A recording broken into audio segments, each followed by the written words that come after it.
Soldat chrétien, tu peux rejoindre l'armée, les armées du Seigneur, marchant partout, jusque dans les coins les plus sombres, les plus reculés de ce monde.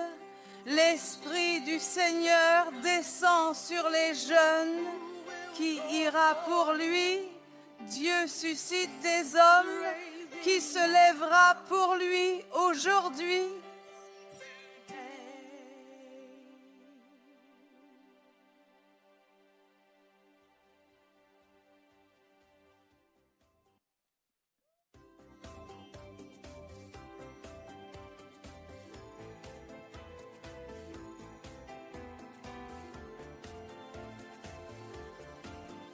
Allez.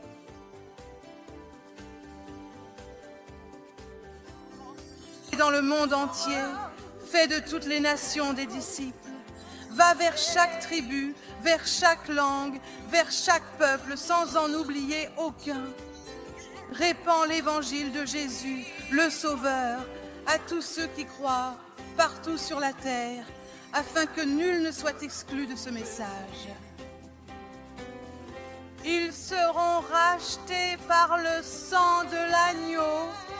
Tu es un soldat chrétien, tu peux rejoindre l'armée, les armées du Seigneur, marchant partout, jusque dans les coins les plus sombres de ce monde. L'Esprit du Seigneur descend sur les jeunes. Qui acceptera d'aller pour lui? Dieu suscite des hommes. Qui se lèvera pour lui aujourd'hui en ce jour? Toi alors. Toi. Toi. Je répandrai mon esprit sur toute chair. Ils prophétiseront, vos fils et vos filles.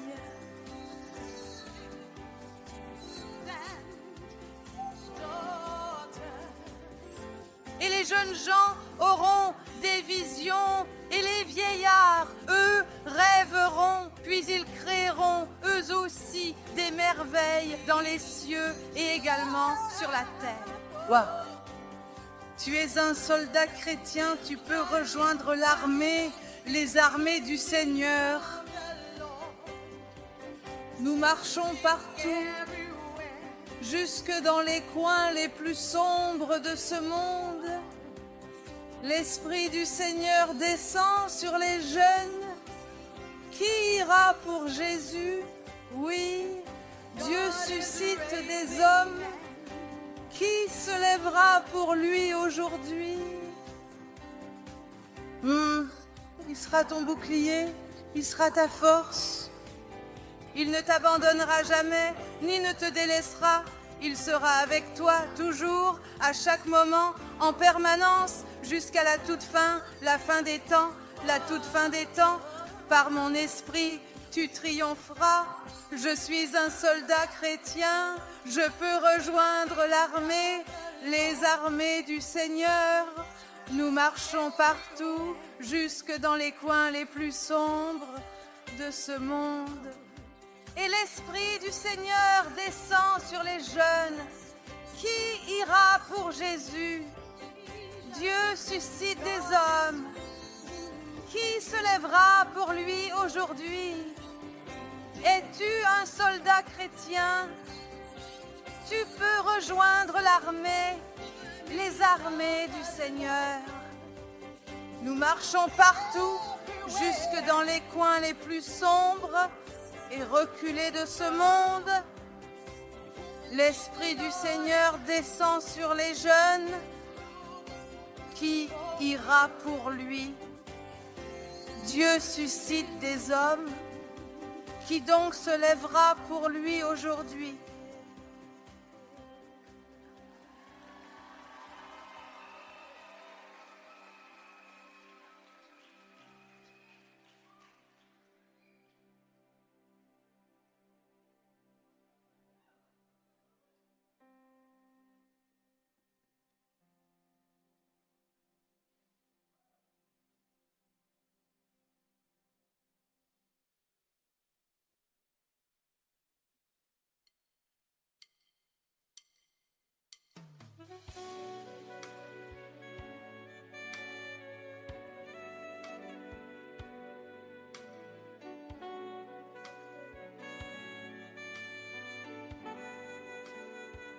Je cherche vraiment quelqu'un, quelqu'un avec qui je peux vraiment tenir debout.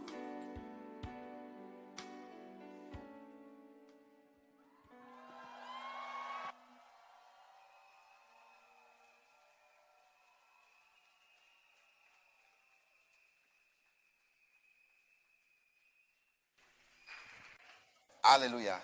Amen. Père, merci pour ta bénédiction au nom de Jésus. Amen. Amen. Très bien, vous pouvez vous asseoir. Nous vérifions juste notre son pour voir si votre système sonore est aussi bon que le nôtre au Ghana. Ah. D'accord. Maintenant, Matt, je voudrais que tu lises le passage suivant. Il s'agit du livre d'Ésaïe, chapitre 9, verset 1. Prends bien.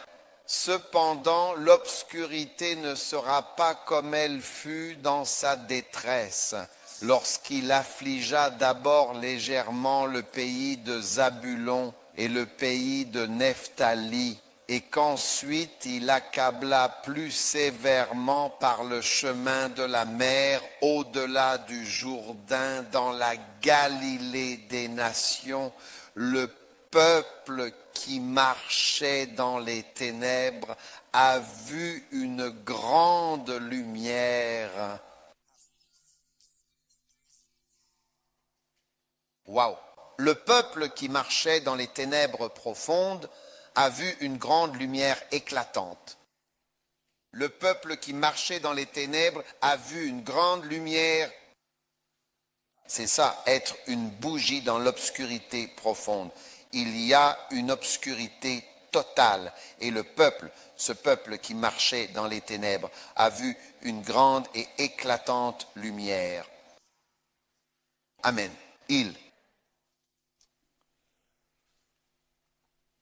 Oui, ceux qui habitent dans le pays de l'ombre de la mort, sur eux, en effet, la lumière a brillé. Ainsi, la lumière brille sur les gens qui vivaient dans l'ombre de la mort. Or, beaucoup d'entre nous ici étaient dans l'ombre de la mort. Certains d'entre vous auraient fait partie de gangs. Certains d'entre vous seraient enterrés depuis longtemps. Certains d'entre vous seraient morts de n'importe quoi, en route vers l'enfer. Vous savez, une vie dans des boîtes de nuit, à consommer de l'alcool, à faire vraiment n'importe quoi, toute la nuit, encore et encore, à faire ce qui est mal, vrai ou pas vrai? Vrai. Vous étiez dans l'ombre de la mort, et puis une lumière a brillé sur vous. C'est vrai. Es-tu reconnaissant pour la lumière qui a brillé sur toi? Jésus est la lumière, mais l'évêque Richard a été la lumière que Dieu a envoyée dans la vie de beaucoup d'entre vous. Vrai ou pas vrai? Vrai. Alors, supposons vraiment qu'il n'ait pas fait briller sa lumière. Supposons qu'il n'ait pas fait briller sa lumière. Qu'en pensez-vous? Ce n'est même pas une bonne pensée. Vous n'aimez même pas y penser. Alors, maintenant, examinons ensemble quel est l'effet de cette lumière dont il est question ici, dans ce passage. Comme il est écrit dans le texte sacré, tu as multiplié la nation. Donc, c'est la multiplication de la nation. Nous sommes donc ici, dans ce camp First Love, avec une nation multipliée. Je vous regardais d'en haut pendant que vous chantiez et dansiez ici. Et je me demandais, mais d'où viennent ces gens? Vous avez dit, oh, ils viennent des boîtes de nuit, ils viennent, je veux dire, des discothèques, ils viennent de partout ailleurs sauf de l'église. Combien d'entre vous viennent de n'importe où ailleurs sauf de l'église? Levez la main. Oui. Et Dieu vous a amené ici. N'est-ce pas incroyable? N'est-ce pas fantastique? C'est super. N'est-ce pas merveilleux? C'est merveilleux. Amen. Amen. Maintenant, et ils se réjouissent devant toi, tout comme on se réjouit à la moisson lors de la récolte. Alors, ils sont véritablement heureux en toi selon la grande joie de la moisson. Donc les gens sont heureux en Dieu.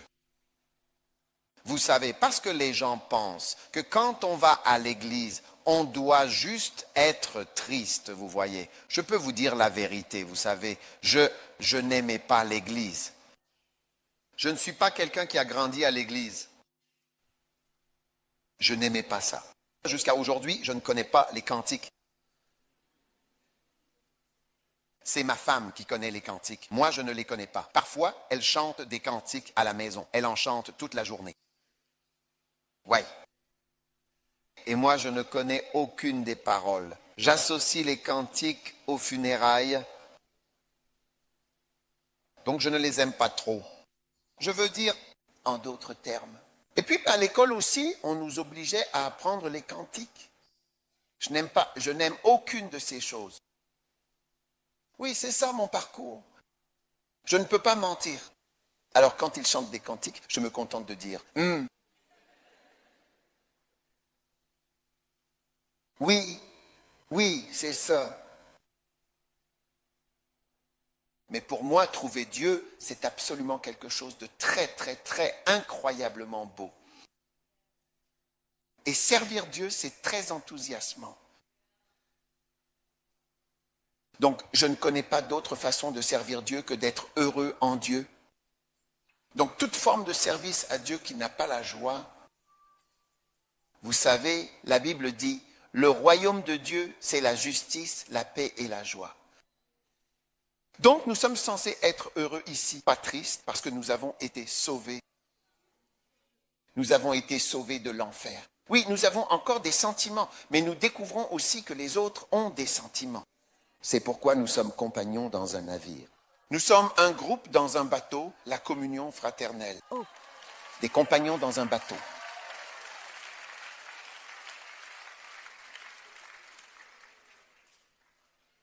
Tu comprends? Oui, bien sûr. Oui. Donc, le bonheur fait partie du christianisme. Alors, si ta version du christianisme, c'est la dépression, le silence, chanter, je t'en supplie, s'il te plaît, je t'en supplie.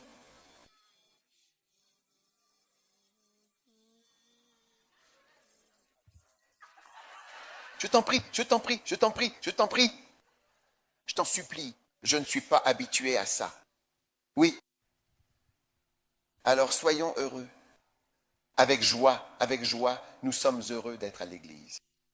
Et je suis encore plus heureux d'être dans le ministère. Oui. Je suis heureux d'être en Christ et je suis aussi heureux d'être dans le ministère. Tu sais, un frère qui était pasteur, il s'est approché de moi, il est venu vers moi ou quelque chose comme ça. Il a dit, tu rends le travail pour Dieu passionnant, ça a l'air passionnant. Et c'était le commentaire qu'il a fait. Il a dit, on dirait que c'est quelque chose de grand et d'excitant. Et pour moi, je suis médecin, tu sais, mais je suis pasteur. C'est bien plus passionnant. J'ai dormi 2 jours à l'aéroport. C'est excitant. Nous étions dans un avion. Ils ont dit que le générateur de l'avion était en panne. Alors, ils sont en train de réparer un générateur dans un avion. Le filtre était sous terre. Le mécanicien était là. Ensuite, ils réparaient l'avion. Ils ont dit qu'il y a une pièce dont ils ont besoin. Ils attendent la pièce, puis nous allons la tester. Et nous étions dans l'avion qui allait faire des vols d'essai. Delta Airways. Et c'est excitant. Ouais, ce n'est pas excitant pour toi? Tu es assis chez toi à t'endormir tous les jours. Moi, j'ai quelque chose d'excitant à faire. C'est vrai. Ouais. Donc, je pense que les gens ne savent pas à quel point il y a de la joie en Dieu. Alors, si tu ne te réjouis pas et que tu ne prends pas plaisir en Dieu, c'est que tu n'y es pas encore arrivé. Parce que nous ne sommes pas ici par obligation. Es-tu ici par obligation? Est-ce que quelqu'un t'oblige à être ici? Y a-t-il une condition que tu dois remplir pour être ici? Non, c'est gratuit. Tu n'es pas obligé de venir si tu n'en as pas envie. Dès qu'on termine la prochaine session, tu peux partir. En fait, tu peux même partir maintenant si tu veux, mais les gens ont choisi vivre ici, heureux d'être ici. Alors tu dois savoir que le christianisme est rempli de joie et d'enthousiasme. Je n'aurais pas connu beaucoup de choses. plus tu obéis à Dieu, plus cela devient passionnant et plus cela devient aussi un défi. Je n'aurais pas su la plupart des choses que je sais si je n'avais pas simplement continué à suivre Dieu vers l'étape suivante. Oui. Un jour, les médecins sont venus dans mon bureau et ont dit « Nous venons te faire une injection et voici des comprimés. » J'ai demandé « C'est pourquoi ?» Il a répondu « Là où tu vas pour la croisade, tu as besoin de ces comprimés et de ceux-ci à cause de certains moustiques et d'autres choses s'y trouvant. Des moustiques spéciaux et des mouches spéciales. » C'est excitant. C'est vraiment excitant. Dis à ton voisin, je ne veux pas m'asseoir à côté de quelqu'un d'ennuyeux. Oui.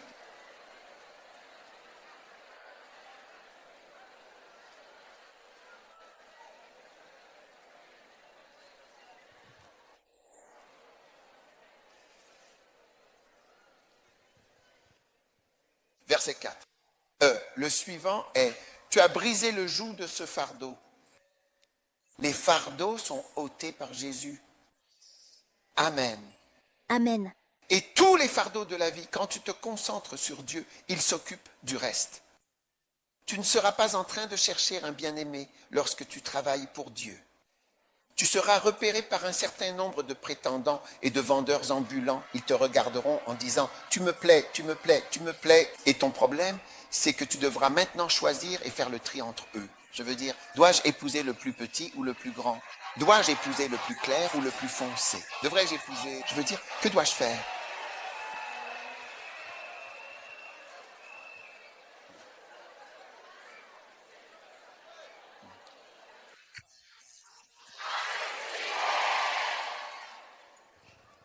Maintenant, j'ai quelques jeunes dans mon église. Certains d'entre eux sont pasteurs. Non, vraiment, ils sont simplement heureux à propos de Dieu. Ils sont heureux de tout. Ils sont heureux à propos des langues. Oui, ils sont allés chercher Google Traduction et ont commencé à l'utiliser pour les langues. Par exemple, quand ils entendent les langues, ils mettent le Google Traduction, la version moderne, il identifie la langue. Oui, donc ils ont commencé à identifier la langue. Alors, celle-ci. La dernière fois que j'ai parlé, j'ai dit, j'ai parlé et j'ai dit. Ensuite, ils m'ont dit, celle-ci signifie abondance. Oui, et c'est vrai. Ils ont dit que c'est hawaïen. Ils ont dit que c'est une langue hawaïenne. Oui, ils ont dit que quand je parle et que je dis ça. Puis une fois, je priais et ils ont pris une vidéo, puis ils l'ont prise et je priais, je disais. Et ensuite, ils ont cherché sur Google Traduction, ça veut dire frapper, frapper, frapper, frapper. Donc tu sais, la Bible dit, demandez et vous recevrez. Cherchez, frappez et la porte. Et tout ils frappaient. C'était quelle langue? Hein? Gaélique. Gaélique. Oui.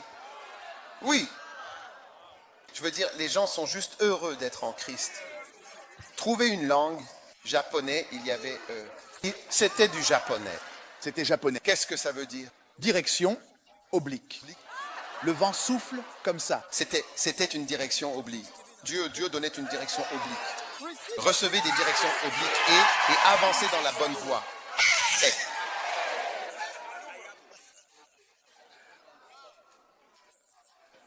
Oui, ceux d'entre vous qui sont nés... Vous voyez, le christianisme est surnaturel. Oui, vraiment fantastique. Ça veut dire quoi? Hein? Pour supplier? Pour supplier. C'était quelle langue celle-là? Estonien.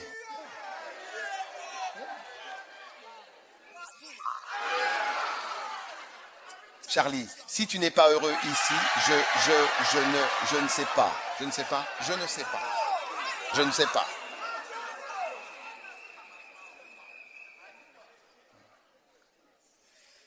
Tes frais seront réglés.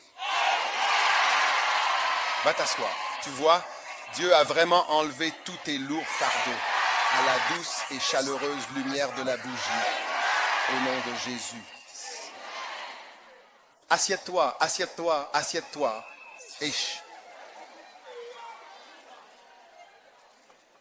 Et tu as ôté le bâton de l'oppresseur. Waouh.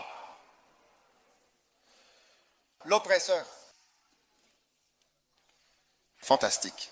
Toutes les formes d'oppression et de démons en toi sont chassées. Maintenant, souvenez-vous, je vous parlais de l'oppresseur, des démons qui sont présents dans votre vie.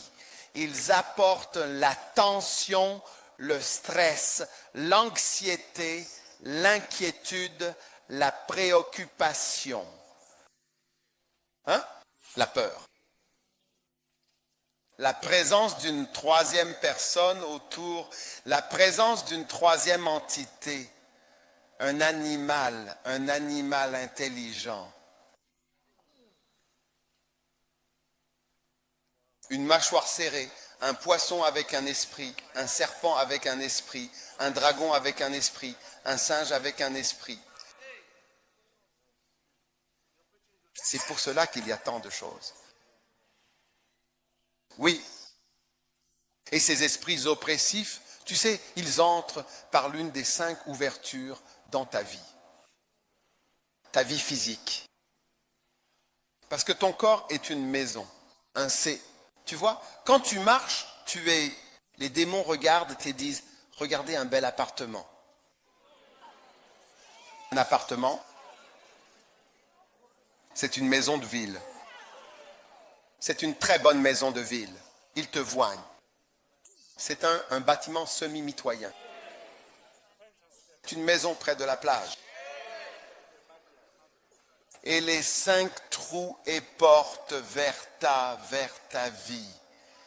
Tes yeux par les yeux, ton nez. C'est comme ça que beaucoup d'autres choses viennent des vidéos et des téléphones. C'est ainsi que Satan est entré dans les téléphones avec la pornographie et les autres films pour amener des choses dans ta vie. Par tes yeux, par ton nez. La plupart des maladies entrent par la respiration. C'est pour cela qu'on te fait une injection contre la tuberculose à la naissance, parce que tout le monde qui prend le bébé dans ses bras dit « Oh, tu ressembles à ton papa ». Et il respire la tuberculose directement dans ton...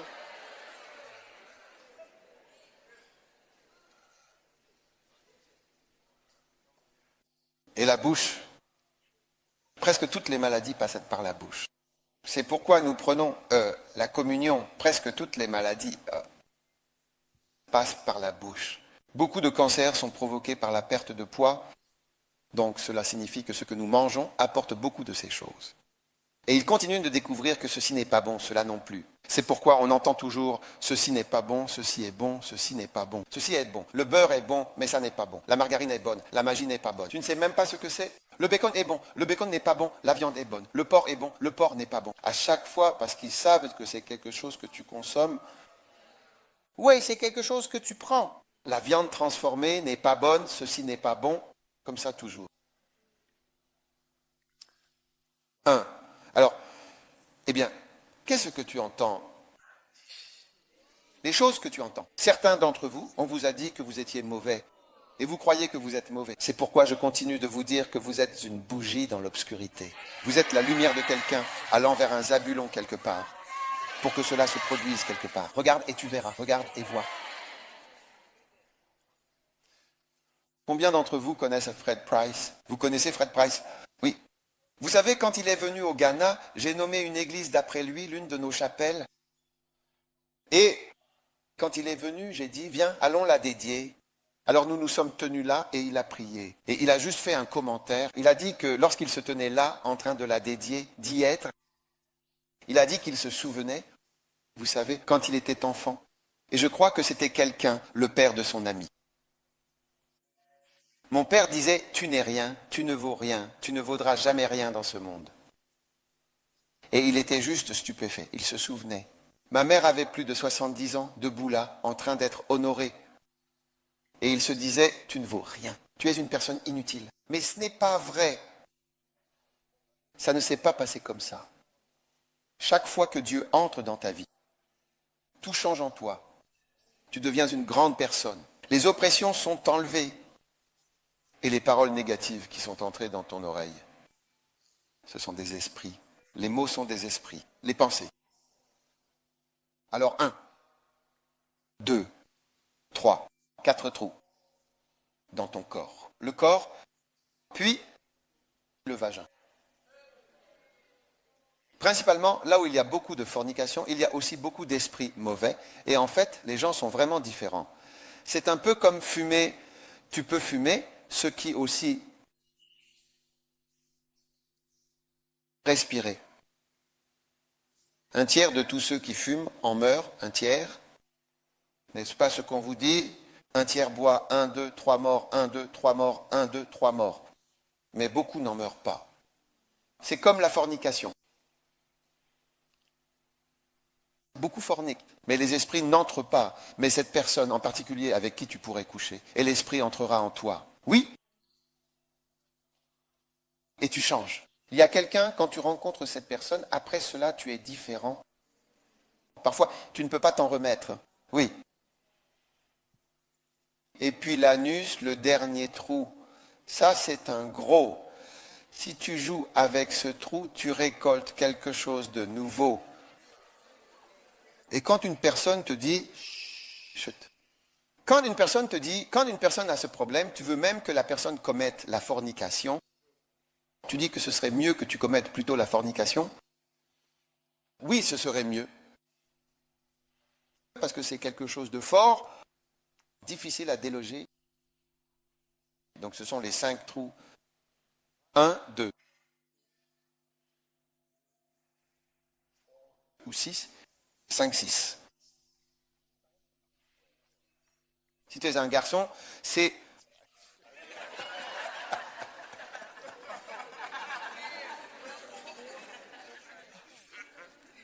Bien.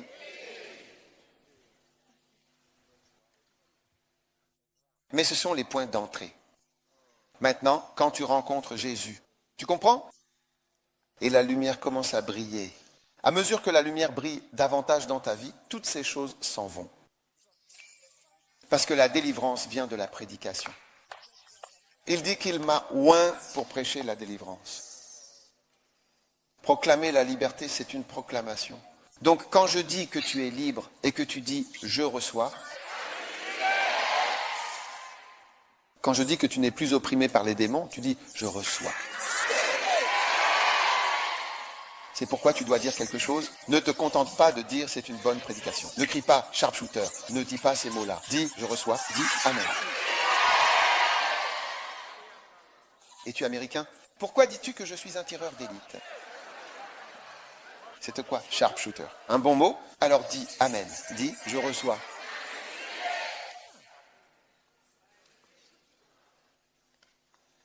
Alors l'oppression te quitte maintenant au nom de Jésus. Amen.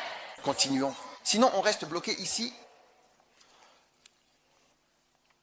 Ensuite, la bataille, c'est toi qui vas mener ce combat.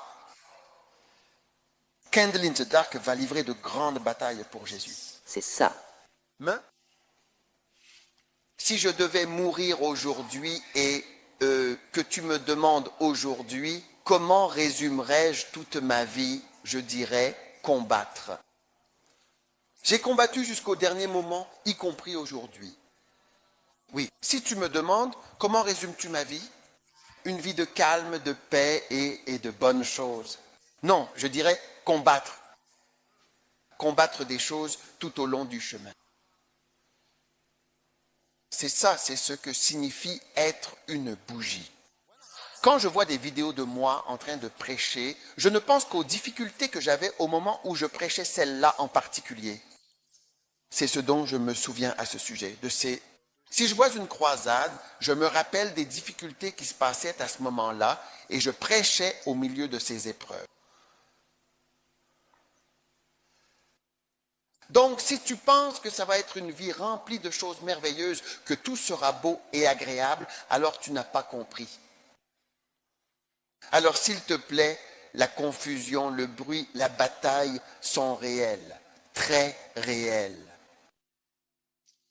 Maintenant, la chose suivante, c'est qu'une bougie dans l'obscurité ressemble à un enfant humble. Un enfant naît. Dieu merci, les enfants naissent. Nous sommes allés... Et puis, une bougie dans l'obscurité, c'est devenir un fils. N'est-ce pas? Oui. Nous sommes allés sur la Lune. Où vas-tu? Mars.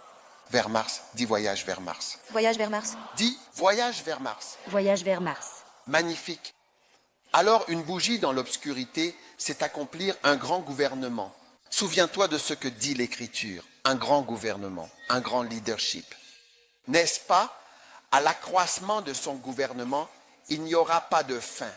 Il doit donc maintenant y avoir une augmentation de tes capacités de leadership. Et j'expliquais qu'il ne faut pas être assis à côté de la grandeur sans pouvoir la traduire pour toi-même. Non, aucun.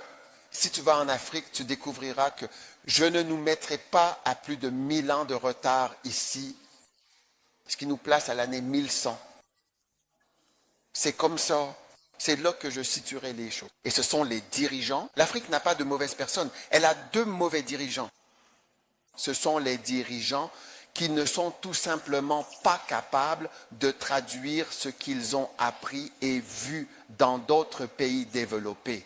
Ils n'arrivent tout simplement pas à connecter, à relier et à faire télécharger. Télécharger est le mot, ils n'arrivent pas à télécharger.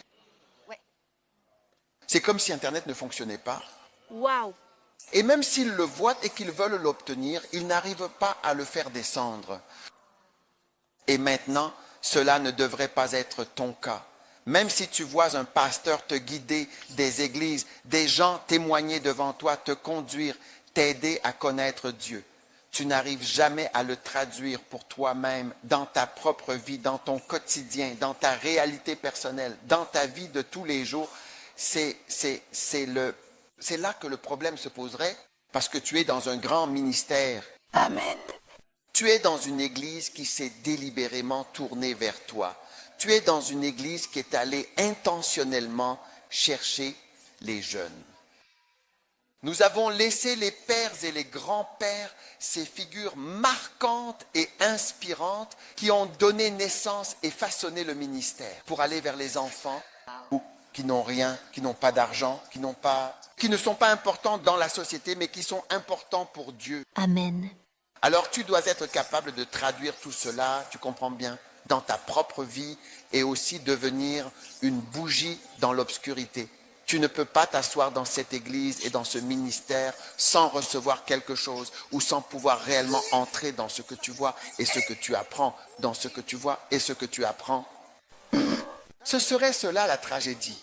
Et tu connaîtras une autre tragédie africaine parce que tragique, l'Afrique est une tragédie de leadership. Oui. Oui. Tragédie du leadership. Et tu vois, un pays comme l'Afrique du Sud, dès qu'on l'a remis, en seulement 20 ans, ils ont commencé à sombrer, comme s'ils étaient propulsés par des fusées dans l'obscurité.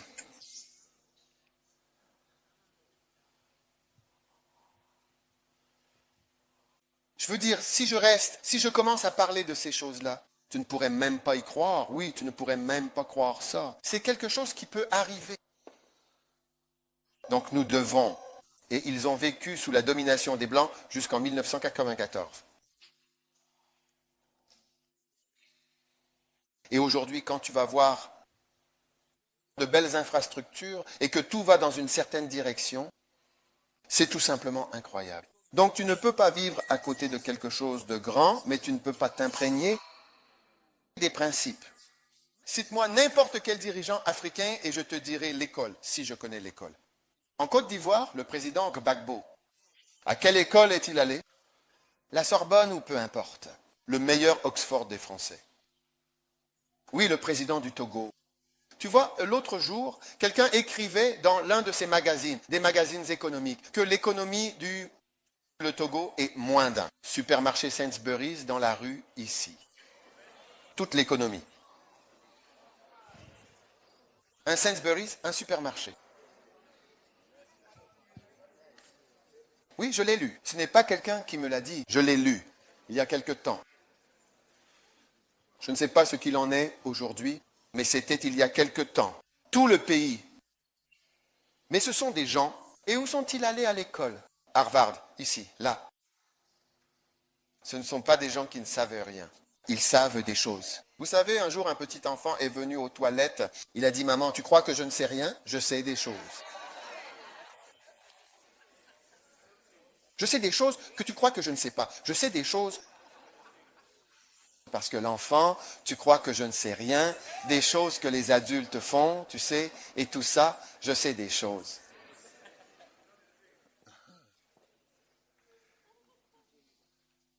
Écoute, vas-tu être toi une autre tragédie du leadership? Dieu nous en préserve. Je ne vois pas, Dieu nous en préserve de ce côté-ci. Nous devons faire ce que nous avons à faire. Est-ce que je peux avoir un amen de quelqu'un? Maintenant, la chose suivante, magnifique. Magnifique. Combien de points as-tu? 9. Le point suivant, c'est qu'une bougie dans l'obscurité, c'est merveilleux. En effet, il dit, et on l'appellera merveilleux. Alors, qu'est-ce qui est merveilleux? Merveilleux signifie rempli de merveilles.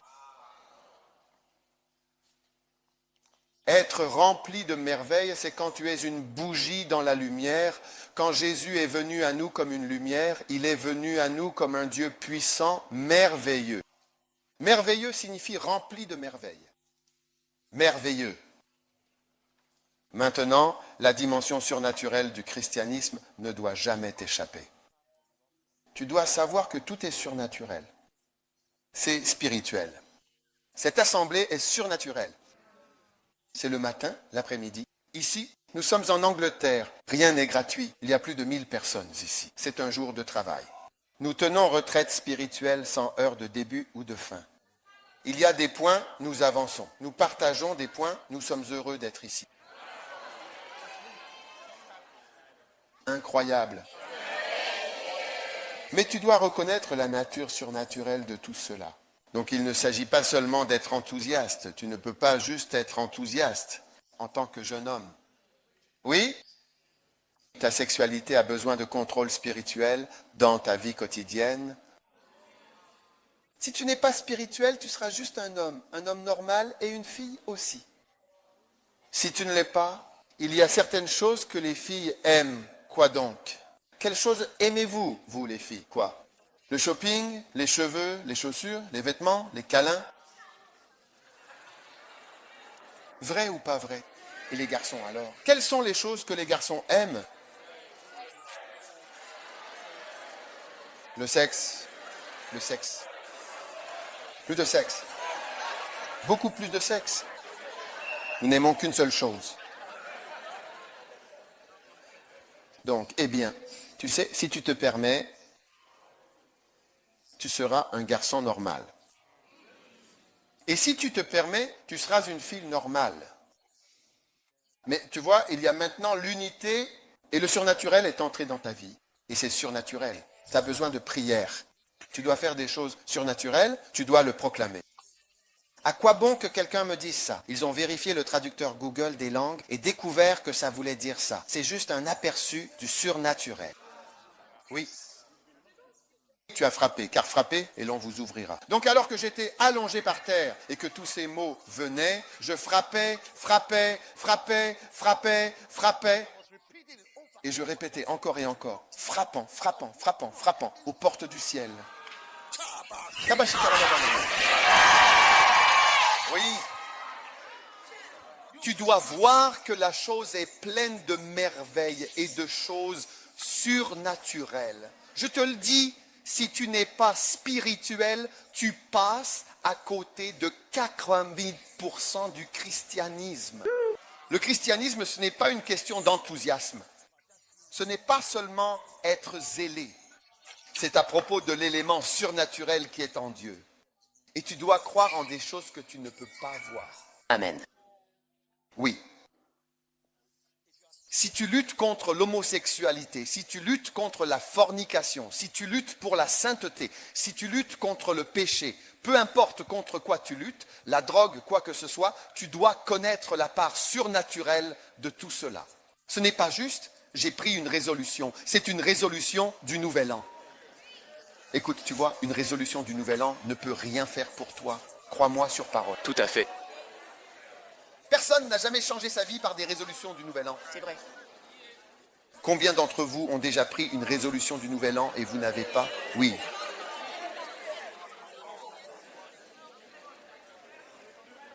Certaines personnes disent, je vais perdre du poids et aussi, je vais acheter un vélo.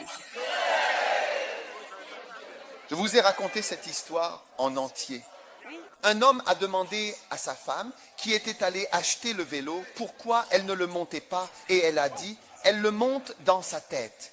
Puis, elle a répété une fois encore d'une voix posée, elle le monte dans sa tête.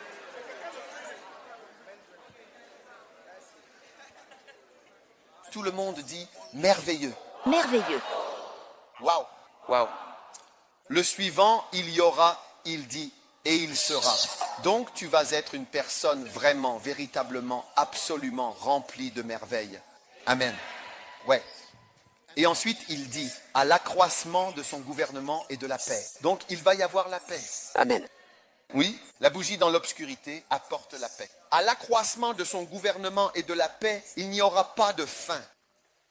Donc, il va y avoir de la paix qui viendra de ta vie. Amen. Tu y crois? J'y crois. Chers amis, tous ceux qui se disputent et aiment se disputer, aujourd'hui, c'est le jour qui marque véritablement la fin des disputes pour toujours, au nom de Jésus. Y a-t-il quelqu'un ici qui connaît quelqu'un qui aime se disputer? Levez la main. À part toi, est-ce que tu connais quelqu'un d'autre qui aime se disputer?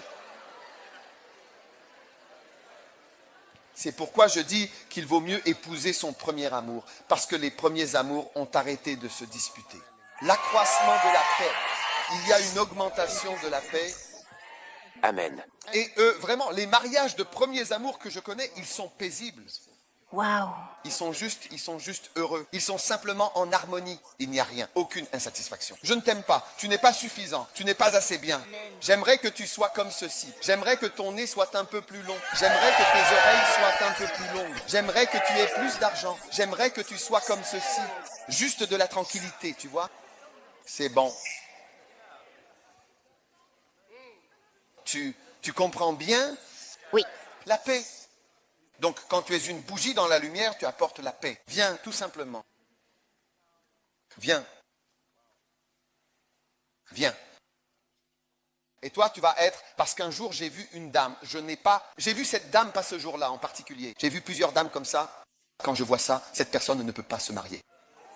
Oui, elle ne peut pas se marier. Elle n'a pas de paix. Elle n'est pas heureuse à propos de quelque chose et ne peut pas se marier. Je l'ai vu de nombreuses fois. J'ai dit, cette personne ne peut pas se marier.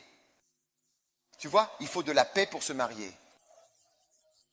C'est pourquoi je dis que si tu es dans une relation et qu'il y a beaucoup de disputes, de querelles, tu n'as pas besoin, ne dis pas, ah. Évêque, nous voulons venir vous voir pour un conseil à propos de cette chose. Vous savez, nous avons quelques problèmes dans notre relation. Et Quelques problèmes. tu n'as absolument pas besoin d'aller voir qui que ce soit, tu comprends? Amen. Je te donne la réponse tout de suite. Dès qu'on finit le camp, rompe et passe à autre chose. Ouais, c'est la rupture de ma relation. C'est pour ça que j'ai écrit cette chanson, pour que toi, tu puisses avoir une chanson. C'est ce que j'ai en tête. Ouais. Ouais, parce que tu as besoin de paix. Un jour, un certain frère voulait être avec une certaine sœur. Amen. Et la sœur était déjà à ce moment-là plus grande que lui. En réalité, chut. Alors j'ai amené la sœur ainsi que le frère qui sont venus au bureau et je les ai placés côte à côte pour comparer d'ici à ici et d'ici à ici, ça fait 1,5. 1,7 de plus. Alors j'ai dit, frère, je ne veux pas que tu te maries et que tu dises, j'ai besoin que tu perdes du poids. C'est ça la question. Tu aimes ou tu n'aimes pas? Le frère a dit, j'aime, c'est ce que j'aime, c'est ce que je veux. J'ai dit jamais. Jusqu'à ta mort, je ne veux pas l'entendre. Ni même que tu penses un jour à dire « Oh, elle est trop grosse, je veux qu'elle perde du poids ». J'ai dit jamais. Parce que le premier but du mariage, c'est la paix. Si la personne a cette taille, tu regardes simplement et tu dis « Voilà une majesté flanquée. Agréablement ronde, avec de jolies courbes. Kabalabashaya. » Tu ne veux pas la paix? La paix? N'épouse pas quelqu'un pour ensuite dire plus tard « Oh, tu n'as pas d'argent. J'aurais dû épouser un petit jeune comme toi. Qu'est-ce que tu as? J'aurais dû épouser ce sugar, peu importe qui est venu pour moi l'autre fois. J'aurais dû suivre ces gars-là. Excuse-moi. »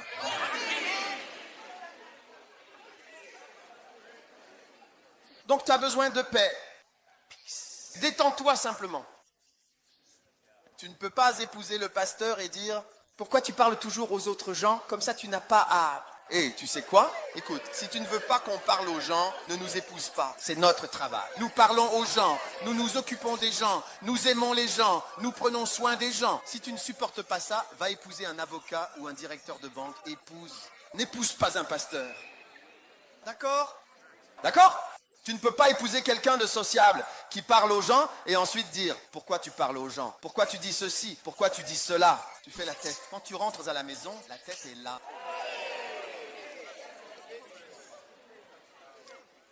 Tu sais, peut-être un jour, alors. une femme conduisait une voiture et elle a été arrêtée par la police. La police a braqué un projecteur et cela clignotait. Et il a demandé à la dame, « Pourquoi fais-tu cette tête ?» Parce que la tête qu'elle faisait à son mari, elle l'a faite à la police. Et la police a tout de suite, immédiatement repéré la tête. Sans aucun équipement, il a pu voir la tête. Et tu sais ce qu'elle lui a répondu? Elle lui a dit que c'est comme ça, c'est comme ça. Mon frère n'a pas de visage. Même la police peut le voir. Alors, combien plus ton mari, donc tu ne veux pas? Tu n'aimes pas un frère joyeux, qui est très gentil, amical, et tu ne veux plus qu'il soit joyeux. Charlie, laisse ce gars-là et va chercher un frère morose, mélancolique, qui ne parle à personne. C'est clair. Dis à quelqu'un, Charlie, on a reçu des conseils conjugaux aujourd'hui, de vrais conseils conjugaux. Ne t'inquiète pas. Ne t'inquiète pas pour quelqu'un qui est amical, qui parle aux gens, qui a des relations avec les gens. Ne reste pas avec une telle personne. Viens nous dire plus tard qu'il parle à ci, qu'il parle à ça. Arrête de t'inquiéter. Oui. Et je peux te dire, il y a des gens en prison qui cherchent des bien-aimés. Tu peux, par exemple, épouser quelqu'un en prison. Oui, il y a des gens en prison. Tu peux trouver un bien-aimé en prison et au moins, il ne verra personne à qui parler. Donc, il est en sécurité et il est sûr et sécurisé pour toi. Il se concentre sur toi jusqu'à sa sortie de prison. Il est enfermé et donc il t'est réservé en toute exclusivité. Oh, ce que je prêche, tu ne comprends pas. Ce que je dis est réel ou non? Tu n'aimes pas un frère qui parle aux gens, qui discute avec les gens, qui est amical, qui va vers tout le monde? Non, tu n'aimes pas ces choses-là, c'est tout. Tu es gentil, mais je ne peux pas. Je ne peux pas rester avec toi. C'est tout. Nous sommes en paix. Les mariages du premier amour sont les meilleurs. Le meilleur type de bien-aimé, sans hypocrisie ni faux semblant. Oui, oui. Et il vaut mieux enlever cette chose de « et viens comme tu es » pour que nous ne soyons pas choqués le jour où nous t'épousons. Enlève cette chose et voyons la forme de ta tête. Voyons la vraie forme de ta tête.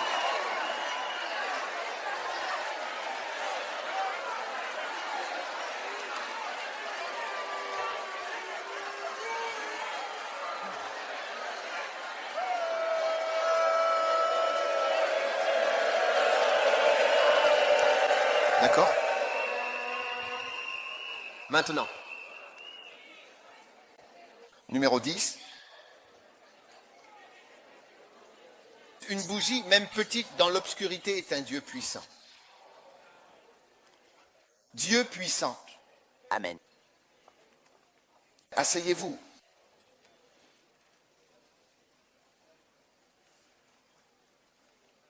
Magnifique.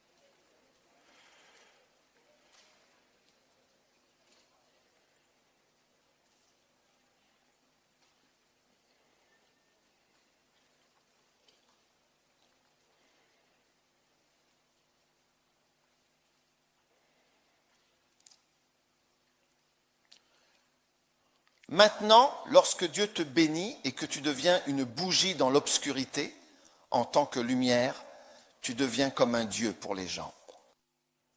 Oui, tu deviens comme un Dieu. Il est écrit Dieu puissant. Affichez ce passage, Ésaïe chapitre 9. Oui, car un enfant nous est né, un fils nous est donné, la souveraineté reposera sur son épaule. On l'appellera admirable, conseiller, Dieu puissant, Père éternel, Prince de la paix. Tu vois? Oui. Magnifique. Et à l'accroissement de sa domination, continuez. À l'accroissement de sa domination et de la paix, il n'y aura pas de fin. Donc ce n'est pas une relation qui va commencer puis s'arrêter. Ce n'est pas une relation qui sera paisible pendant 3 ans. L'amour durera. Amen. Ce sera un amour durable. Amen. Oui. Quand tu es un être aimant, quand tu as une bougie, la lumière de Dieu, tu vois, ce sont des choses qui n'existent pas. Ces gens-là se sont peut-être mariés pendant 2 ans, puis c'est fini, on ne se parle plus, on n'est plus proche, on ne communique plus, on n'est pas heureux, il n'y a plus de joie. Une relation, c'est pour un temps, mais là, c'est l'accroissement. À l'accroissement de son gouvernement et de la paix, il n'y aura pas de fin. Mais dans votre cas, il y a une fin. Amen. Oui. Et n'as-tu pas vu tes parents ne plus se parler? Non. Levez la main si vous l'avez vu. Oui. Ils ne coulent plus. Ils ne sont plus heureux. Hein? Cela ne t'arrivera plus. Pourquoi cela n'arrivera-t-il pas? Pas parce que tu es meilleur, mais parce que Dieu fait de toi une meilleure version. Amen. Oui. Une meilleure version, tout simplement. Amen. Une meilleure version. Amen. Eux, ils sont allés sur la Lune et toi, tu vas sur Mars. Amen. J'ai dit, eux sont allés sur la Lune, toi, tu vas sur Mars. Amen. Ils sont allés sur la Lune et maintenant, ils vont sur Mars. Parce que beaucoup des parents de vos parents étaient en réalité polygames. Beaucoup de vos parents étaient... Donc vous verrez que vos parents ont des demi-sœurs et des demi-frères. Beaucoup de demi-sœurs et de demi-frères. Et donc une phrase courante est « même mère, père différent, même père, mère différente ». Amen. Alors, pour eux, épouser votre mère ou votre père et rester seuls ensemble, c'était comme aller sur Mars pour leurs enfants. Ils allaient sur Mars. Amen. Même s'ils ils n'étaient plus heureux ou ils n'étaient plus au point de s'entendre. Tu vois ce que je veux dire? Mais au moins, c'était une version améliorée. Et maintenant, dans ton cas, il y aura une paix sans fin. Amen. Waouh! Waouh! Tu le reçois? Je le reçois. Tu y crois? J'y crois. J'y crois. Amen? Amen. Maintenant, quand tu sers Dieu et que tu deviens une lumière pour les gens, je te dis simplement commencer, parce que je vais te montrer que tu es la prochaine lumière. Amen. Oui, c'est comme Jésus, mais c'est comme si tu devenais un Dieu pour les gens. Exode chapitre 7, verset 1. Regarde Exode 7, verset 1. Il est écrit, « Et l'Éternel dit à Moïse, « Vois, je t'ai établi comme un Dieu pour Pharaon. Je t'ai fait Dieu pour Pharaon. Et Aaron, ton frère, sera ton prophète. » Tu vois, quand tu ministres vraiment auprès des gens, tu es comme Dieu pour eux. Oui, tu deviens comme Dieu. comme si tout ce qui te concerne était juste ou que tu avais la réponse à tout. Mais tu n'es qu'un homme, mais tu deviens comme un Dieu pour eux. Et tu seras étonné. Les gens viendront te dire merci pour leur vie. Oui. J'ai entendu cette phrase souvent. Tu ne sais pas ce que tu as fait pour moi. Je l'ai entendu de nombreuses fois. Tu n'as aucune idée. J'ai entendu des gens dire l'éternité l'expliquera. Oui, l'éternité expliquera ce que tu as été pour moi. Tu ne sais pas ce que c'est. Parce que parfois les gens expriment leur reconnaissance ou se disent à eux-mêmes « Je ne comprends pas ce que tu ne comprends pas ». On te dira à de très nombreuses reprises, des centaines de fois, que tu es devenu un Dieu, une réponse pour les gens. Oui, une jeune personne, incroyable. Oui, c'est vraiment incroyable. Vraiment incroyable. La prochaine chose, c'est que tu vas vraiment devenir un père. Pour les gens. Oui, un père pour les gens. Parce que une bougie dans l'obscurité, c'est comme un père. Maintenant, il y a des personnes devenues comme des pères pour moi. Par exemple, comme Kenneth Hagin. Ou Fred Price. C'était une de ces personnes-là, oui. Ils ne me connaissent même pas, vraiment. Mais c'est comme si la personne était comme un père. Pour toi. Tu comprends? Oui. Des personnes qui ne sont pas liées à toi biologiquement.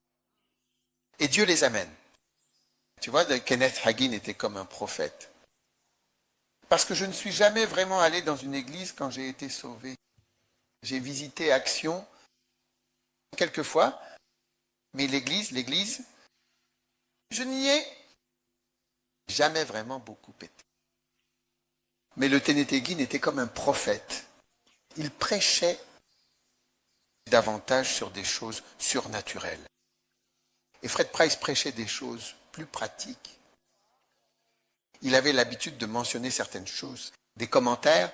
Tu sais, quand tu écoutes une prédication, écoute les commentaires sur les choses annexes sont parfois plus importantes que le sujet principal de la prédication. Parce que Dieu est en réalité en train de te parler, c'est l'essentiel de ce qu'il veut te dire. Combien d'entre vous ont déjà entendu cela avant une prédication? Vous réalisez que c'était un commentaire, ce qui a été dit sur autre chose qui est devenu l'essentiel. Oui, c'est comme ça que c'était quand j'écoutais Fred Price. Un jour, il prêchait, très en colère contre sa fille qui était sortie et rentrait tard. Il a dit qu'il réglerait leur compte en rentrant après l'église. J'ai commencé à apprendre certaines choses à ce sujet. Il a dit qu'il allait régler le problème, il l'a fait. Il disait tant de choses en prêchant, j'ai dit waouh. Il dit, oh, je veux dire, je n'oublierai jamais ça. Elle est rentrée à cette heure-ci quand il a dit ceci et cela. Puis il a fait un commentaire et a dit quelque chose. Tout ça à la télévision. Je regardais, j'ai dit, waouh, tout cela fait partie des messages. Tu es toujours là, c'est devenu comme une mode. Quand tu deviens une lumière, tu deviens comme un père. Oui, un père. Quand je dis père, regarde, dans ce monde, Jésus a dit, ne donnez à personne le nom de père. Pourquoi? Parce que personne ne peut être à la hauteur de ce mot père. C'est plus grand qu'un être humain. Tout père, moi y compris, est imparfait. Donc les gens ne peuvent être des pères pour toi que jusqu'à un certain point. Tu auras toujours besoin d'autres personnes. Et c'est pour cela que quand tu viens dans cette église, tu le remarques. Quand j'étends ma main dans ta direction, tu vois que c'est la main d'un père qui s'étend sur ta vie. Et tu vois que Dieu t'amène à l'église et que des gens deviennent des pères pour toi. Quand je dis père, je veux dire comme un père domestique. Père. Si tu veux résister à cela, tu resteras un homme des bois toute ta vie. Tu comprends ce que je veux dire par dire « à Dieu ne plaise ». Quand tu entends de mauvaises choses, tu dois crier « à Dieu ne plaise » avant que cela ne t'atteigne. À Dieu ne plaise. Qu'est-ce qu'un homme des bois? Un homme des bois, c'est un homme de la forêt qui ne connaît pas beaucoup de choses.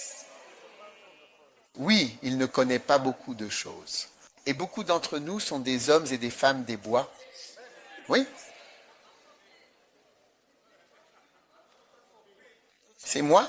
Ou, c'est moi. Qui prêche donc? Quand je dis homme des bois, je le pense sincèrement. Parce que tout le monde que tu vois, tout le monde grandit en connaissant certaines choses et malheureusement ne connaît pas beaucoup d'autres choses. Comme dans certains pays d'Afrique, on apprend aux femmes comment cuisiner. Cuisiner, c'est important. Dans certains autres pays, on n'apprend pas aux gens à cuisiner. On leur apprend comment avoir des relations sexuelles.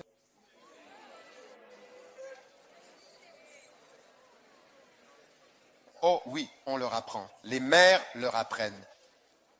Et elles montrent et enseignent ce qu'il faut faire quand on se marie. Fais ceci, fais cela, fais ceci. Chut, écoute, comment garder? Tu es ton mari. J'ai été une fois dans un certain pays dont le nom commence par une lettre de l'alphabet. Et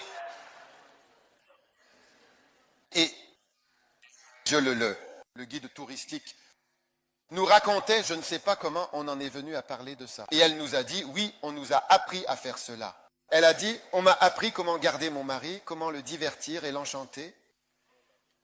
Voudriez-vous épouser quelqu'un à qui on a appris à cuisiner ou à avoir des relations sexuelles? Lequel des deux? Lequel des deux précisément? Frère, lequel? Dites-moi.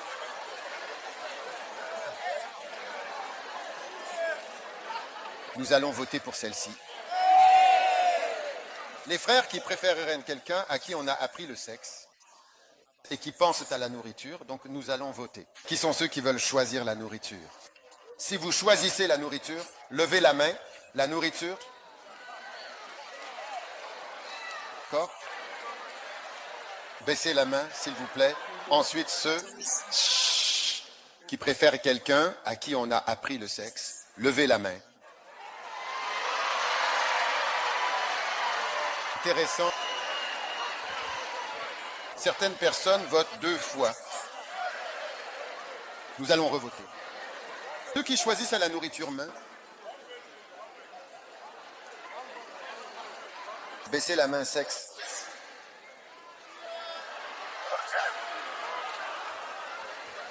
Alors, c'est un peu vraiment déprimant. Mais, il faut bien le dire, c'est tout de même assez intéressant. Oh. Donc ce sont les différents types de formations. Donc vous avez quelqu'un qui est doué pour le sexe, mais quand vous épousez cette personne, c'est comme s'il y avait 2 garçons dans la maison. Vous voyez ce que je veux dire? Genre, il n'y a pas de nourriture. Vous comprenez ce que je veux dire? Tous les jours. McDonald's. Bon, on va acheter quelque chose. Des dîners tout prêts, préparés, peu importe. Micro-ondes. Nourriture en plastique, au micro-ondes. C'est comme si tu étais continuellement dans un avion, toujours en train de manger. C'est vrai. Quand tu les épouses, c'est comme si tu étais dans un avion. Des dîners spéciaux qu'on met au micro-ondes, mais il n'y a rien à manger.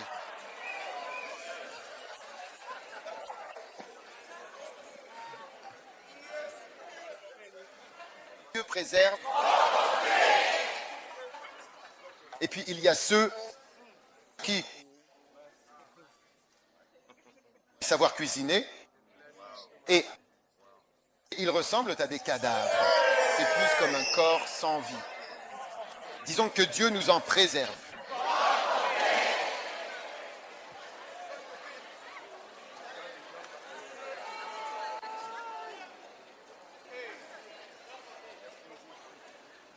Combien aimerait une combinaison des deux?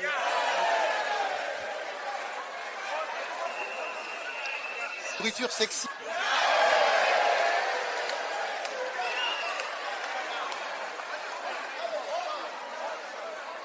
Ils auront faim après le sexe.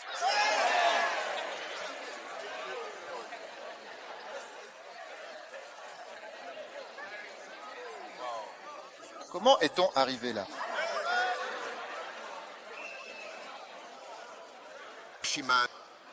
Oui. Ce que je veux dire, c'est que la connaissance de chacun a ses limites. Et il y a toute une partie que tu ne connais pas. Alors, quand tu viens à l'église et que Dieu fait de quelqu'un un père pour toi, tu devrais toujours écouter. Tu devrais toujours écouter, parce que cela t'apporte quelque chose. Comment se comporter? Comment traiter une femme? Et certains d'entre vous, les gars, vous êtes comme des chasseurs. Vous êtes des obsédés.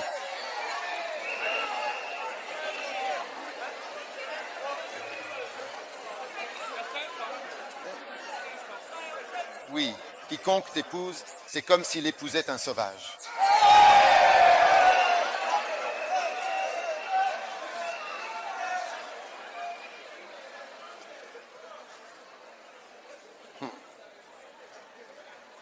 Dis à quelqu'un, je suis meilleur. En train d'apprendre, je reçois le meilleur. Au nom de Jésus, asseyez-vous. Vous pouvez vous asseoir par terre si vous voulez. Allons-y, asseyons-nous. Mais laissez-moi mon espace. Je suis, vous savez, là où je marche. Donc, alors, eh bien, dites-moi, combien de points avez-vous? 11, 12. Aucun problème du tout. Une bougie dans l'obscurité, c'est un conseiller. C'est ce que cela signifie d'être une bougie dans l'obscurité. Un conseiller. Un conseiller. Non. Oui. S'il vous plaît, faites attention à l'écran. Un conseiller. Dieu fait de vous un conseiller. Oui. De bons conseils. Amen. Combien veulent donner de bons conseils? Oh, magnifique. Magnifique. Vous savez, quand il vous manque des conseils, c'est incroyable. Quand il vous manque des conseils, c'est incroyable. Vous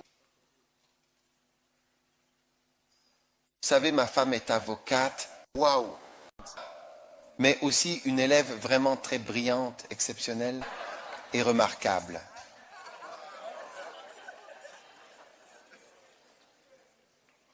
Alors, elle voulait être secrétaire, mais son père lui a conseillé de devenir avocate et ensuite d'être secrétaire.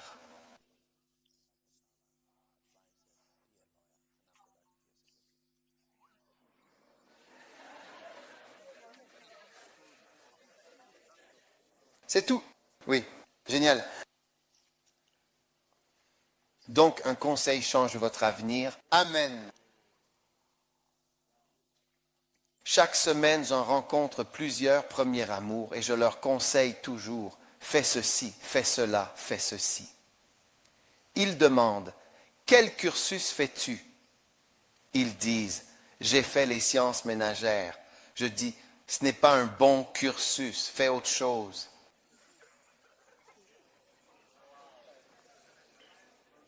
Hein? La danse. Tu as aussi fait de la danse ici? Oui.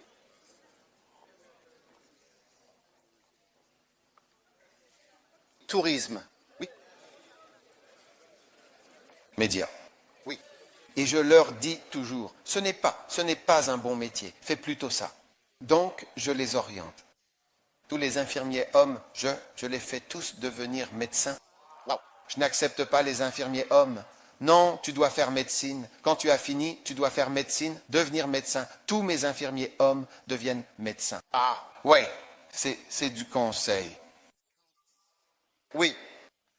Je veux dire, tu préférerais que ces frères durs et osseux soient infirmiers pour toi ou tu voudrais plutôt une personne douce, gentille, belle, agréable, réconfortante, adorable comme infirmière? Laquelle tu veux? Gentille, réconfortante, adorable. Gentille. Oui. Gentille et adorable. J'espère qu'elle sera gentille et adorable. Oui, oui. Parce que certaines ne sont pas si gentilles, réconfortantes et adorables.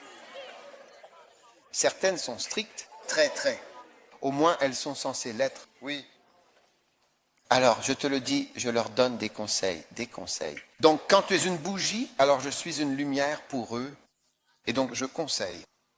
L'une des choses que tu devrais rechercher, c'est le conseil et l'accompagnement.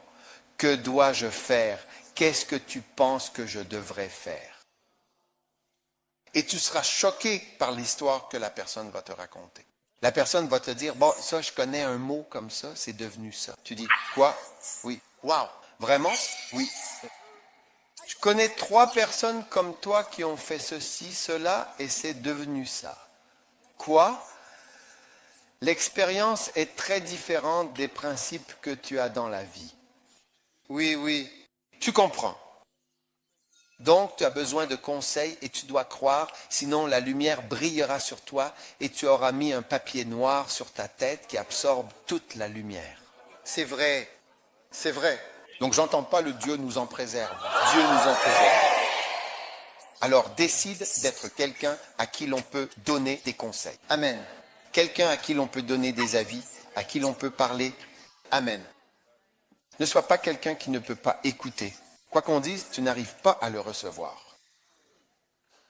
Ça ne sert à rien si tu es là et que personne ne peut te parler, que personne ne peut te dire quoi que ce soit. Et tu sais quoi? La Bible dit que si tu as un fils têtu qui n'écoute pas, tu dois le sortir et le lapider. Ce qui veut dire que c'est une très mauvaise chose d'être têtu. Et être têtu, c'est ne pas écouter, ne pas changer. Tu ne changes pas quand on te parle de quelque chose. Amen. Et certains d'entre vous, vos parents vous ont déjà dit, tu es têtu. Est-ce que ta maman t'a déjà dit ça? Oui. Ce n'est pas bon signe. Lève la main et sois libéré de tout esprit. Je vois des kangourous, des girafes et d'autres animaux sortir de toi au nom de Jésus.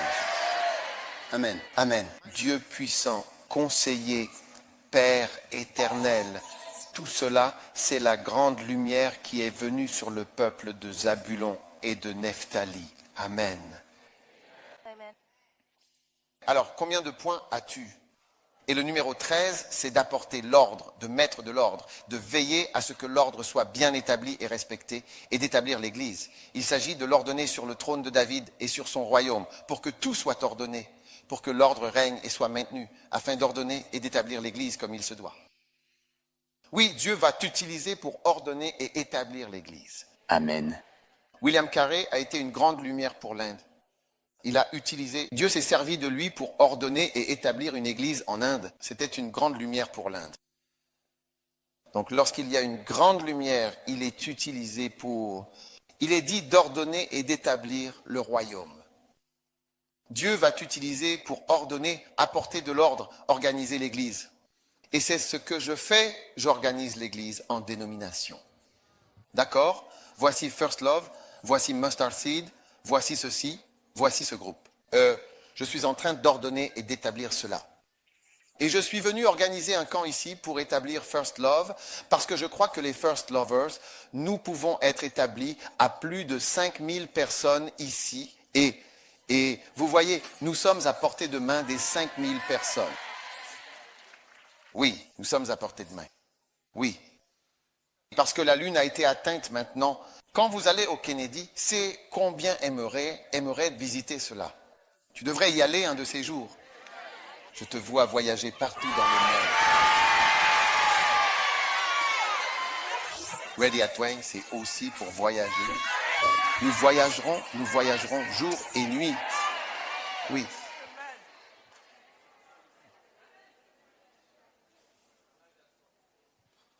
Amen. Amen. Amen. Donc, quand tu vas au Kennedy Space Center, tu vois simplement l'exposition appelée Journey to Mars. C'est leur nouveau projet, aller sur Mars. Amen. Amen. Donc, ordonner et établir. Maintenant, lorsque tu partiras en mission à travers toi, tu vas ordonner et établir l'Église. Oui, Dieu va t'utiliser. Amen. Récemment, j'ai appelé un jeune homme, je lui ai dit, je t'envoie à Tahiti. Wow. Oui, Tahiti. Tahiti. Il a dit qu'il y allait. Il est enthousiaste. Il part à Tahiti. Il y a beaucoup d'endroits parmi lesquels choisir. L'île, patiemment, t'attendra. Alléluia. Pour ordonner et établir l'Église de façon appropriée. Amen. Amen. Dieu va ordonner et établir l'Église à travers toi. Amen. Amen. Avec jugement et justice. La prochaine chose, c'est que nous allons apporter le jugement et la justice. Jugement et justice. Maintenant, l'une des raisons pour lesquelles les gens ne veulent pas être dans le ministère à plein temps, c'est qu'ils pensent qu'ils ne seront pas traités équitablement. Oui. Alors, à travers toi, des gens entreront dans le ministère à plein temps et seront traités équitablement. Amen. Avec jugement et justice. Amen. Ils seront bien traités, avec jugement et avec justice. Alléluia. Amen. Es-tu enthousiaste à ce sujet? Oui. Amen. Très bien. C'est donc une grande bénédiction et je sais que le Seigneur va le faire. Et enfin, une bougie dans l'obscurité sera quelqu'un qui va faire preuve de beaucoup de zèle. Il sera rempli de zèle. Le zèle du Seigneur accomplira les grandes choses que Dieu veut accomplir. Amen. Le zèle du Seigneur, ou le zèle du Seigneur, le zèle du Seigneur, vraiment le zèle du Seigneur. Amen. Tu as entendu ce que j'ai dit? J'ai dit le zèle du Seigneur. Qu'est-ce qu'il est écrit au verset 7? Le zèle du Seigneur accomplira cela. En d'autres termes, c'est lorsque les gens ont le zèle du Seigneur qu'ils peuvent accomplir la grande mission d'être une bougie dans l'obscurité. Une lumière. Si nous n'étions pas zélés, nous ne fonderions pas d'église. Parce que nous venons tous de cette communauté, la communauté chrétienne. Nous sommes tous simplement des chrétiens ordinaires. Nous n'avons jamais vu Jésus auparavant. Il n'est apparu à aucun d'entre nous en disant « fais ceci, fais cela ». Nous croyons simplement ce que nous voyons dans la Bible. Mais il y a plus de zèle que de vision. Et le zèle est une chose formidable. La Bible dit « le zèle du Seigneur accomplira cela ». Alors, avons-nous ici des personnes zélées? Oui, bien sûr, absolument. Des hommes et des femmes de zèle ici? Le zèle du Seigneur accomplira en son temps les grandes œuvres que nous attendons tous. Et quand tu es zélé, tu sais, personne n'a besoin de te pousser. Oui, quand tu es zélé, je préfère avoir quelqu'un de vraiment zélé. Je dois le canaliser plutôt que quelqu'un mort, comment on appelle ça? Je dois secouer. Manchon, tu comprends? Je préfère avoir une personne zélée, je préfère les jeunes qui ont du zèle et qui veulent simplement faire quelque chose. Et je dois leur dire, hé, détends-toi, détends-toi, c'est ce que je veux. J'aimerais avoir plus de zèle ici. D'accord, qui d'accord, vont pouvoir être en effet des personnes ou des gens particulièrement très zélés qui. Je préfère devoir dire, où penses-tu aller? Nous allons dire, non, non, non, reste, nous avons besoin de toi en Angleterre. Plutôt que de leur prêcher et qu'ils te regardent en disant, on ne peut aller nulle part. Nous n'allons en mission nulle part, rien du tout. Pas d'OTAN. De quelle mission parles-tu? Pas d'OTAN. Dieu nous en préserve. Je veux contrôler Imani. Je veux dire, non, non, tu veux partir? Non, ne reste pas. J'ai besoin de toi ici. Oui. Je veux aller à Ginger. Je veux aller ici. J'ai dit non, reste ici, reste ici. Nous avons besoin de toi. Ici, amen.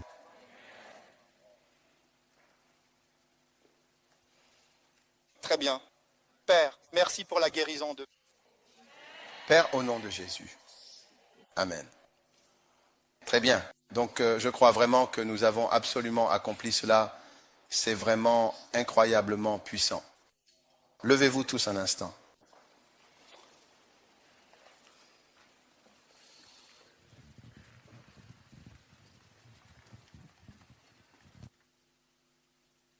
Maintenant, combien veulent être une bougie dans l'obscurité? Magnifique. Père, nous levons nos mains vers toi un instant et nous te demandons que ta grande grâce nous soit accordée, Seigneur. Que ta grande grâce nous soit accordée, Seigneur.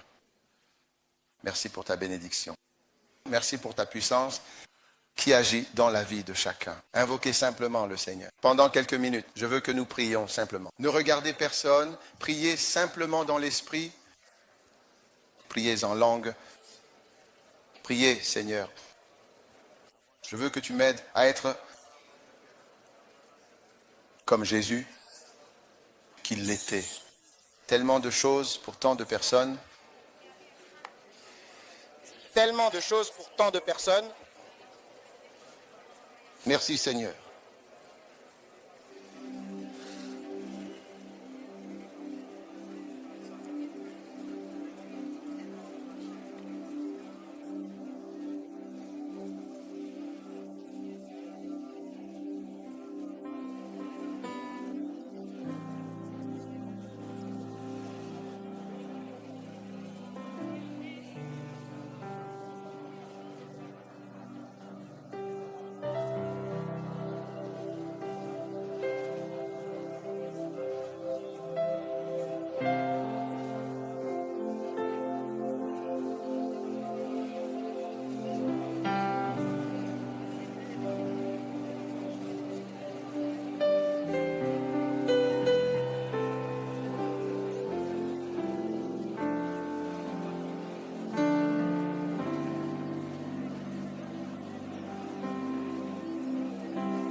Appelle.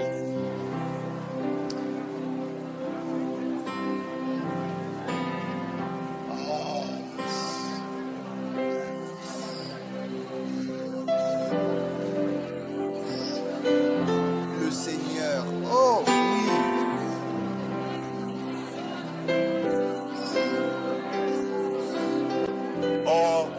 Oh oui, mec, ne fais pas semblant d'être un baranda lali, lama la lama da de da ba da de da ba da.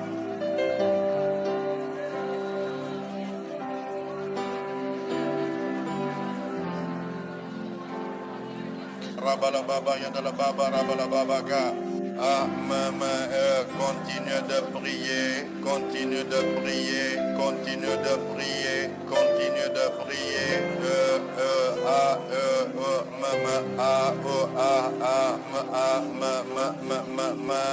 Ima vima tandela baba shita yabala baba yabala yabala imarka banda la veyandel.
Papandela, papandela, papandela, papaya, amour abondant.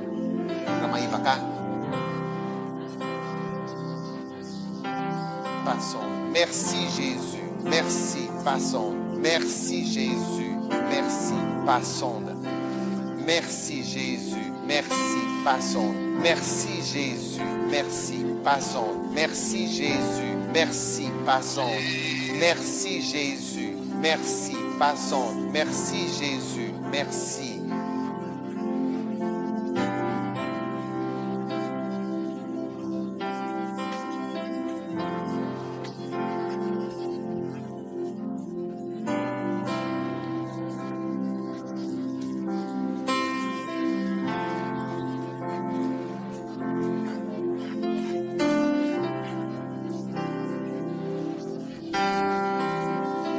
Harare, harare, harare, harare, harare, harare. Toi, nous revenons tout de suite.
Rababa Bika.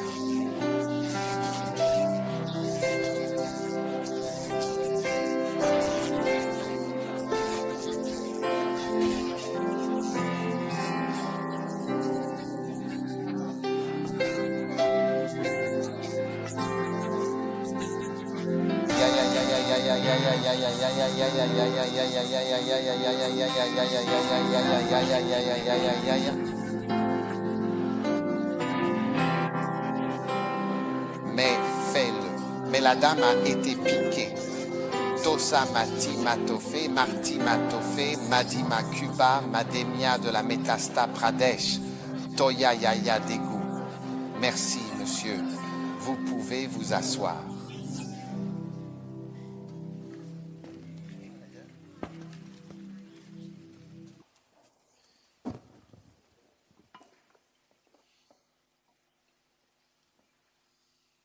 Combien d'entre vous sont prêts à être une lumière dans ce monde?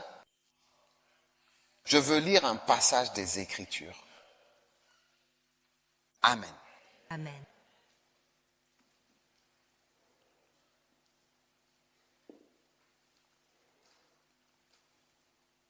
Matthieu chapitre 5, verset 14 dans la Bible. Et la question que l'on se pose ici est la suivante. Qui en réalité est véritablement une lumière? Comprenez-vous? Qui est une lumière? Très bien. Matthieu 5, verset 14.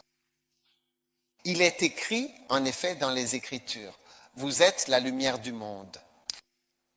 Amen. Amen. Vous êtes la lumière.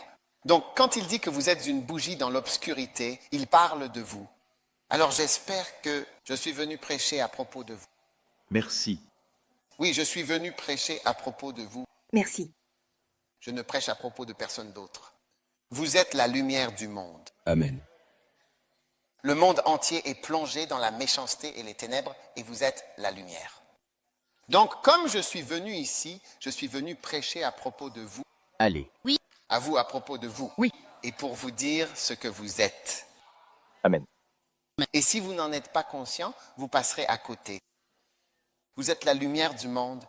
Une ville bien en vue et clairement visible, située sur une colline, ne peut pas être cachée. On n'allume pas non plus une bougie simplement pour la mettre sous un boisseau, mais bien au contraire, on la place sur un chandelier. Et ainsi, elle éclaire véritablement tous ceux qui sont présents dans la maison. Donc, vous êtes véritablement la lumière. Et en effet, Dieu dit, personne n'allume une bougie simplement pour la cacher. Dieu va vous utiliser comme une bougie.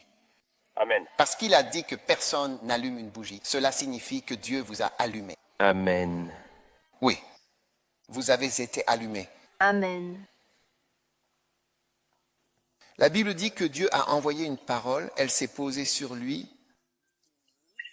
Tu as été embrasé par le feu du Saint-Esprit et tu es devenu une lumière. Et je te le dis, l'une des façons de noyer le mal dans nos vies, c'est simplement d'aller de l'avant. Tu sais, quelqu'un m'a demandé, comment combattes-tu les orangus?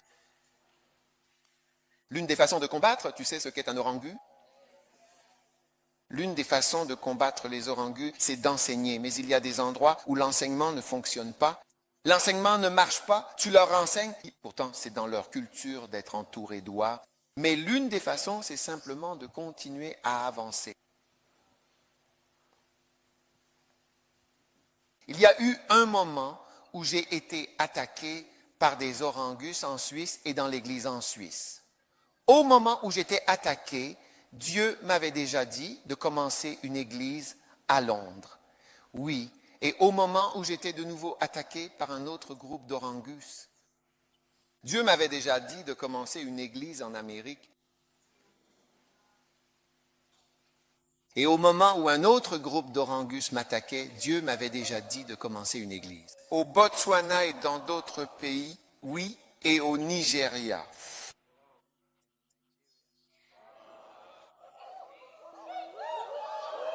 Oui, j'ai tellement de membres nigérians. Non, je sais, peut-être ici, mais je suis même au Nigeria. Au Nigeria. Le Nigeria au Nigeria. Oui. Et un jour, notre église sera l'une des plus grandes églises de tout le Nigeria. Tu peux l'écrire quelque part, tu peux l'écrire quelque part. Oui.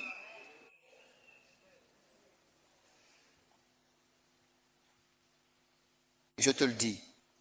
Donc, au moment où les gens pensent qu'ils se battent, tu es déjà passé à autre chose. Donc, toutes ces choses qui t'inquiètent, tu continues simplement d'avancer, être une bougie, et toi, tu seras surpris. Avant, je pensais tellement à ceci, à cela. Tu verras que tu n'y penses même plus. Oui. Tu penseras à cette chose. Une fois que je t'ai dit, regarde et tu verras, tu t'en souviendras, ce n'est pas que ça va partir, tu t'en souviendras, souviens-toi de ce problème. Il n'est plus là. Oui?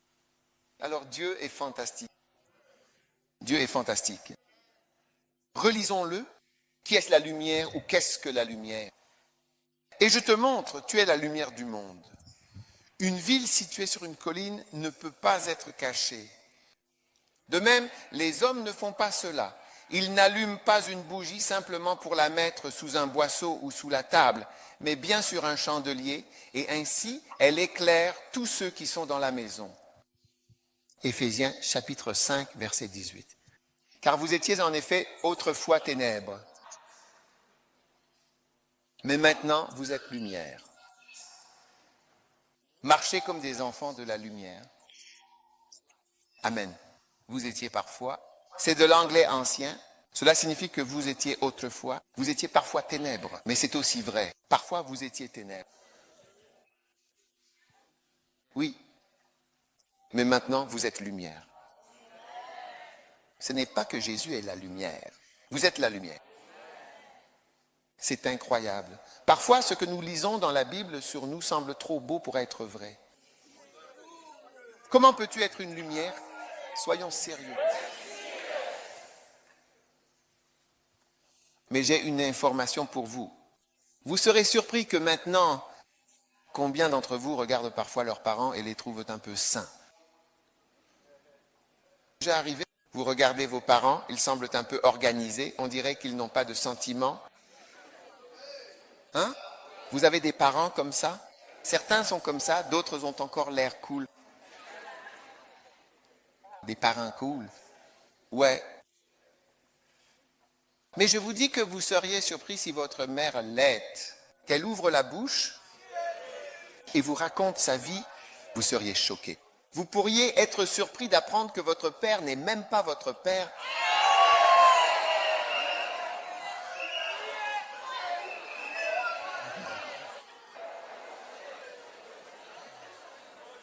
Seule votre mère peut vous le dire. Oui. Non, je ne dis pas que votre père n'est pas votre père, mais je dis que vous. Voyez, ne vous laissez pas tromper par simplement l'apparence de l'organisation, la sainteté ou quoi que ce soit. Parce que quand je vous dis vous êtes la lumière du monde, vous êtes choqués, dit-il. Peut-être que mes parents seraient comme ça, je ne peux pas être éclairé. Peut-être que ma mère peut être une lumière. Ma mère va à l'église tous les jours, mon père peut être une lumière, mais mon père est très silencieux à la maison. Regarde, tu ne te connais pas, tu es peut-être bien meilleur que ton père au même âge, mais tu ne le sais tout simplement pas. Et il ne l'a pas dit. Ouais. Je vous dis, parfois, certaines personnes que vous voyez aujourd'hui étaient fumants. Et puis à ce moment-là, ils se sont finalement mariés. C'est-à-dire que ton père, oui, ton père a épousé ta mère, comme tu le sais très bien. Tu serais surpris comment tout cela s'est passé, ce n'était même pas censé arriver, et alors c'est arrivé.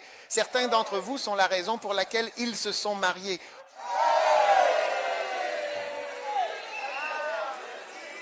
Tu es peut-être la raison de leur mariage. Alors, quand je te dis que tu es une bougie, ne joue pas au ping-pong avec mon message en me le renvoyant. Peut-être que quelqu'un a dit une bougie près de moi, une autre bougie. Je te dis que tu es une lumière. Tu es la lumière du monde. Jésus a dit, vous êtes la lumière du monde. Personne n'allume une bougie simplement pour la mettre en dessous. Tu es une lumière. Je te le dis, avec tous tes problèmes, tu es une lumière pour le monde. Dieu va t'utiliser un par un. Cette année au moins, tu vas sauver une âme établie cette année. Oui, bien sûr, absolument, évidemment, c'est certain. Cette année, au moins une âme stable à l'église te désignera et dira, c'est ma mère, c'est bien elle qui m'a amené à l'église, certainement. Et tu te souviendras de la prophétie où j'ai dit que tu deviendrais un père éternel. Oui? Oui. Alléluia. Amen. Maintenant, êtes-vous prêts? Combien parmi vous n'ont pas encore 20 ans? Combien n'ont 20 ans? Au moins, combien n'ont 20 ans? Combien sont proches de 20 ans, comme Jésus qui avait environ 30 ans? Vous avez à peu près 20 ans.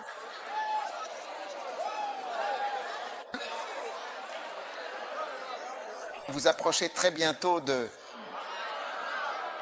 environ 20 ans. Êtes-vous prêt à 20 ans? Êtes-vous prêt à 20 ans? Asseyez-vous.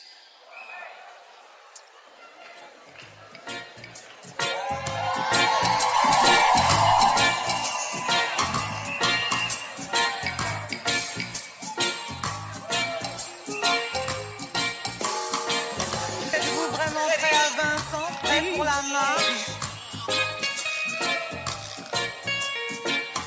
Es-tu vraiment prêt à seulement 20 ans pour l'œuvre de Dieu? Il n'y a rien que je ne puisse faire pour le Seigneur. Il n'y a aucun endroit qui soit trop loin. Aucun combat que je ne puisse mener. Prêt à 20 ans. Oh.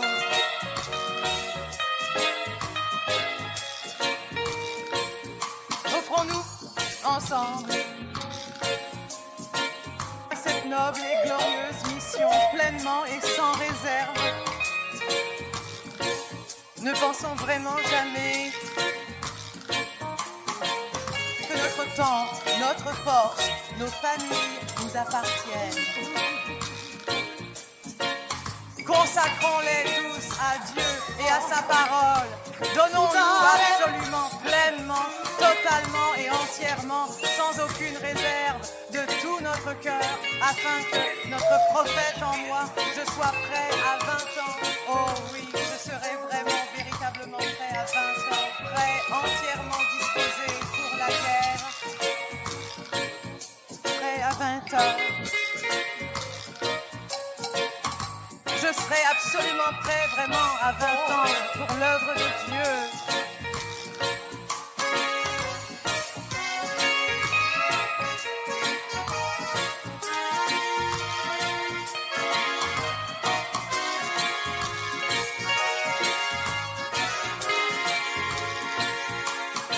Sommes-nous vraiment justifiés de rester ici alors que tant de personnes périssent? Sans moyen de grâce dans d'autres pays, nous devons saisir chaque occasion de faire du bien à ceux qui sont perdus. Nous vivrons, nous voyagerons sans relâche, jour et nuit. Prêt à 20 ans, je serai prêt à 20 ans pour l'œuvre de Dieu.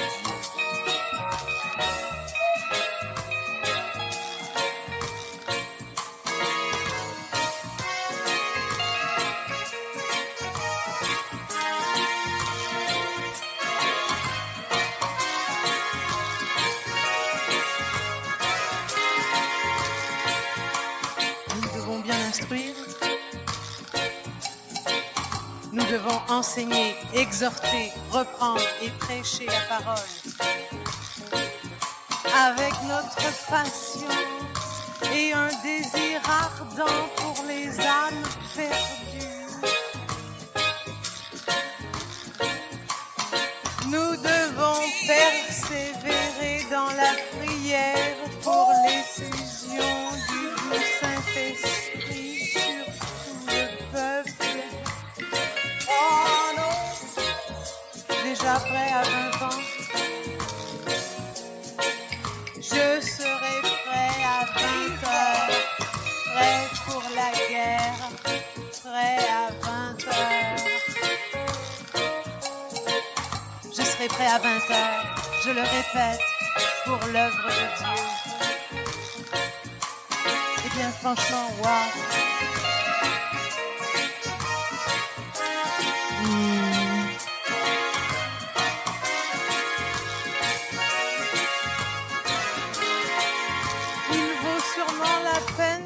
Dépasser de toutes nos forces pour promouvoir l'évangile et le royaume de notre Christ. Prête à 20 ans déjà. Je serai prêt sans aucun doute à 20 heures, prêt pour la guerre. Prêt à 20 ans déjà.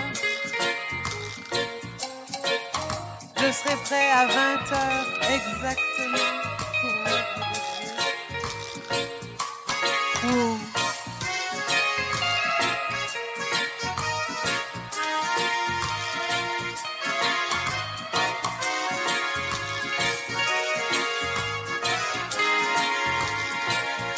Dieu est vraiment plein de grâce. Ne t'éloigne surtout pas de lui. Reste toujours près de lui. Il ne reste plus que quelques jours à patienter et bientôt tout le travail que nous avons accompli ici-bas touchera à sa fin. Quand c'est fait pour l'éternité. Ta vie dépensée est irrévocable. Elle reste à être contemplée pour toute l'éternité sans retour. Prêt à 20 heures. Je serai absolument prêt à 20 heures précises. Prêt pour la guerre. Prêt à 20 heures, c'est tout. Je serai prêt à 20 heures. Pour l'œuvre de Dieu, vraiment. Oh, oh, oh.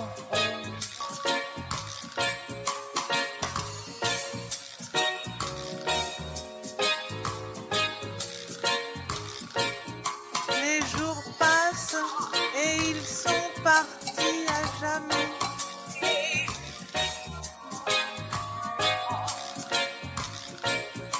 Il est désormais bien trop tard pour espérer réparer ou corriger les erreurs et les moments que nous avons laissés filer dans les jours passés. Chaque jour doit être marqué par une telle utilité, une utilité véritable, évidente et revêtue d'un tel habit, un habit que nous aimerions porter, que nous souhaiterions garder pour l'éternité. Je serai prêt à 20h, prêt à l'heure prévue, prêt pour la guerre, prêt comme il se doit à ce moment-là. Prête à seulement 20 ans. Je serai prêt à 20h. Pour l'œuvre de Dieu, oui, oui, je le ferai. Je serai prêt à 20h. Je serai prêt à les regarder prier. Je serai prêt à 20h. Prêt à construire. Ouais. Je serai prêt à 20h. Prêt à combattre. Je serai prêt à 20h. Je serai prêt à travailler. Je serai prêt à prier. Je serai prêt à jeûner. Je serai prêt à partir en mission. Oui, je le ferai. Mais je serai prêt à 20h. Prêt pour la guerre. Wow. Je serai prêt à 20h pour l'œuvre de Dieu.